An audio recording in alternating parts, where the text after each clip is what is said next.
works. A man with just the right mix of dreams, brains, brawn, and humor. The Governor of California, Arnold Schwarzenegger.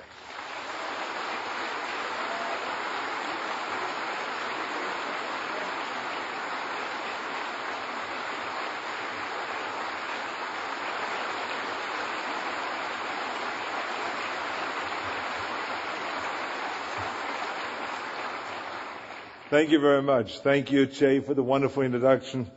It's exactly the way I wrote it. I love it.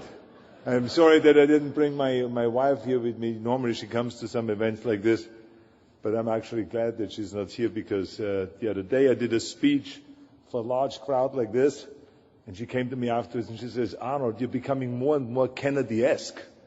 I said, "What do you mean?" You mean maybe you mean like I talked like John F. Kennedy or like Bobby Kennedy? She says, "No, you're gaining weight like Teddy Kennedy." So can get no respect at home. But anyway, it is great to be here today, and I just want to say, thank you again to Jay for the wonderful introduction. And, it's great to join your national policy forum here with 1,300 member companies providing health care and health benefits to more than 200 million Americans. I mean, I would be absolutely insane not to speak here today. I think this is the perfect place, and especially since we in California are trying to reform our broken healthcare system. So it's the ideal time and the ideal place actually to be.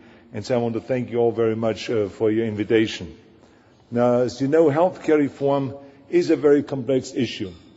But like Jay just said earlier, that I love to take on complex issues. I think that's why I ran for governor 3.5 years ago, because I knew there are some really big problems that California is facing and that I want to take on those challenges, and I had a very clear vision where to take the state. And this is why we were able to go and attack problems, big problems that have been there for years and sometimes decades. If it is workers' compensation, like Jay was saying, or to make a commitment to rebuild California that has not been having any infrastructure for 3 decades, but to make a commitment for $42 billion and rebuild the state of California again, to expand the schools and the highways and freeways, to fix our levees and to expand our university system, build more affordable housing and so on, or to make a commitment to roll back our greenhouse gas emissions to the 1990 level by the year 2020, or to go and to reform the prison system, which has not really been reformed for many, many years, as a matter of fact, decades. And we now made a commitment to do that and to add and create an expansion of the prison system, the largest in the history of California. So those are the kind of things that we're doing. We're doing big things. I like to go out there, and when people say it can't be done or you shouldn't do it because it's a political risk, I like to tackle those kind of issues. And I think inevitably one of those big issues is healthcare reform. And healthcare reform, as I said, is complex. I mean, obviously it must be, because the federal government has been talking about healthcare reform since 1912, when Teddy Roosevelt actually was the first one to talk about that America needs universal healthcare. Well, it's now almost 100 years later and nothing has happened. As a matter of fact, what has happened is that the numbers of the uninsured grows every year. And that is why states like California say, we should go and take those matters into our own hands. We should really go and figure out a way by bringing Democrats and Republicans together and solve this problem ourselves, because we cannot wait any longer for someone else to go and fix it for us. And I'm absolutely convinced that the kind of atmosphere that we have in California, with Democrats and Republicans working so well together, and we have accomplished so much together, that I know that we can also accomplish this. And I think that because of that, what we will do this year with healthcare reform will inevitably become a model for other states and also for the federal government. Your industry, of course, is a vital part of healthcare, the healthcare system in America. There's no two ways about it, and therefore you are a very important part and a vital part for the solution. I don't support any proposal that would alter that. Affordable and reliable medical insurance not only saves people's lives, but it provides the security and the economic peace of mind that hardworking families need in order to achieve their dreams and to prepare their children for a bright and prosperous future. I, for one, do not want you to go away. I need you.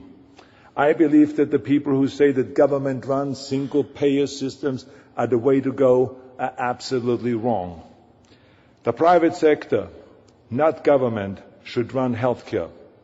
Look at the job that we have done in California with our prison system. Our healthcare system in our prisons is run by government, by our state government, where they ran it into the ground so badly that the federal government had to take over. Now the question is, do we really want the same people who couldn't provide health care for 172,000 inmates that were locked up and couldn't go out for a better job, for a better health care program? That very same people now all of a sudden should be able to provide health care for 37 million people? I don't think so. We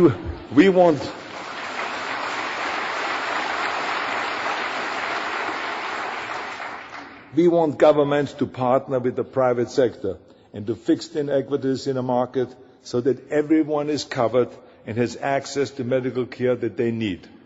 But we must work together and bring down the costs across the board so we can expand coverage to the uninsured and fix our broken system once and for all. If we do this, we can add 4 to 5 million people to the system who you will insure. Premium rates will moderate and everyone will be much better off than they are today. And while I don't support the artificial means that some advocate to bring down the costs, plans must do their part to be efficient, cost-effective, and focus on quality. I respect your right to provide a service, earn a reasonable profit for that service, and to compete in a marketplace. But we all must do a better job. We all must reform and work together to do a better job with reforming the system. We can all do more if it is doctors, if it is hospitals, if it is employers, if it is individuals, and yes, if it is also insurers.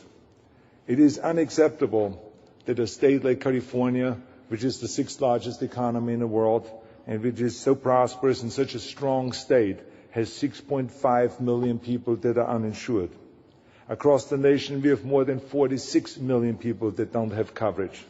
That is a travesty for the uninsured, and it also is a travesty for the insured, because we are paying twice. We are paying our premiums, and also we are paying a hidden tax in order to cover the uninsured. In California, having 6.5 million people without insurance is also crippling our emergency rooms. Emergency rooms are closing up and down the state. As a matter of fact, in the last 10 years, 60 emergency rooms closed. And those that are staying open are overcrowded because they are being used by people that have no insurance. Sometimes it takes 5 to 6 hours to see a doctor. Businesses see double-digit increases in healthcare costs every year. As a matter of fact, in these last few months, as we were traveling up and down the state, we have talked to business leaders that have seen 20 to 30% increases a year. That hidden tax that hits them, which is $14.7 billion in California alone, that businesses are paying, is a terrible drain on their bottom line. It nearly is impossible to stay competitive with those kind of costs, and you can't pass those costs on every year to the consumers. So the way I look at this crisis that we have with healthcare right now is the same way as we have seen with workers' compensation 3.5 years ago. Well, 3.5 years ago, we went to work. We all worked together, Democrats and Republicans, and we reformed the system. Even though some people were screaming, but we reformed the system, and now the costs have come down by 50%, and there's an additional 16% coming this year. So we want to do the same thing here. We want to go and reform the system so it works. Because people with insurance are in constant fear of losing it, and people that don't have insurance, they're in constant fear because they know they're literally one long hospital stay or one illness away from filing personal bankruptcy and from financial ruin. We all know that the highest rate of filing personal bankruptcy is because of health bills. My plan is built on a principle of shared responsibility because it is the only fair way to reform a system from top to bottom.